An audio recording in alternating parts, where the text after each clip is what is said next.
Айгүл, сен болашақта ұстаз болам деп армандайсың ғой. Бір уақыт ұстаз болып, маған ілгерінді ықпал туралы айтып берші. Ендеше тыңда. Ілгерінді ықпал деп, сөз ішінде немесе сөз аралығында алғашқы дыбыстың өзінен кейінгі дыбысқа әсерін тегізіп, ықпалын көрсетіп тұруын айтамыз. Ілгерінді ықпалды қалай білуге болады?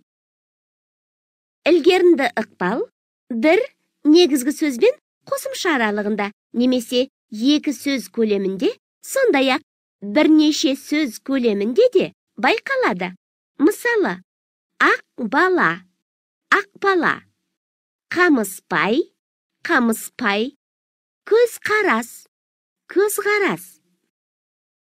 Мысалдардағы ерекшеліктер белгілі бір заңдылыққа байланысты ма? Қалай ойлайсың? Әрине, ілгерінді ықпал заңдылықтары бар. Оны жаттап алу керек. Егер сөздің соңғы дыбысы қатаң болса, оған жалғанатын қосымшаның басқы дыбысы да қатаң болады. Мысалы, зат, заттар, затқа, затпен. Шөп, шөптің, шөпке, шөппен. Қаш, қаштың, қашпа. Түбір сөздің соңғы дыбысы ұяң дыбыс болса, оған жалғанатын қосымшаның басқы дыбысы да көбінесе ұяң бола ма? Иә, дұрыс айтасың. Мысалы, жаз, да, жаздың, жазға. Қаздар, қаздың, қазға.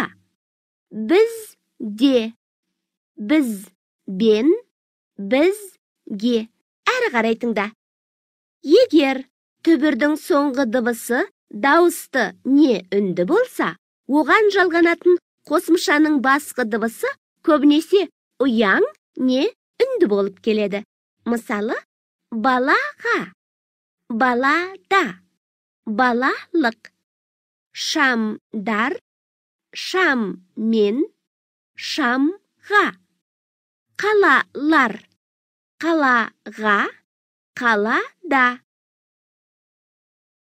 Алғашқы сөздің соңғы дыбысы дауысты, үнді, ұяң дыбыстардың бірі болып, одан кейінгі сөздің басқы дыбысы қатаң, к болса, айтуда бұл қатаң дыбыстар ұяңдап, г, ғ дыбыстарына айналады ғой, ә? Жазуда мұны елейміз бе, әлде елемейміз бе?